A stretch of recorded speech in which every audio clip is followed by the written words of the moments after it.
બાબરા તાલુકાનું લોણકોટડા ગામ, એમાં અમારે આ માંડવી 10-12 દિવસથી પલ્લે છે અને કૂસો આવો થઈ ગયો, ગુંજે તો હાવ હળી ગયા.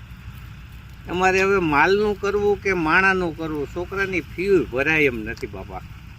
તમારે જે કરવું હોય પછી તો અમે કહીએ છીએ 200 મણ માંડવી કા ખરીદો ને કા સહાય કે ખાતામાં નાખો સીધી. આમાં બીજો અમારો હવે ઓપ્શન કાંઈ છે જ નહીં અત્યારે.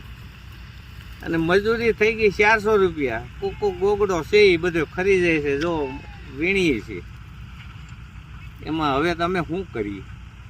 કા 15,000 પગાર અમારે વ્યક્તિ દીઠ ઘર દીઠ જેટલા વ્યક્તિ દીઠ ચૂકવતા જવા થાય તમારું.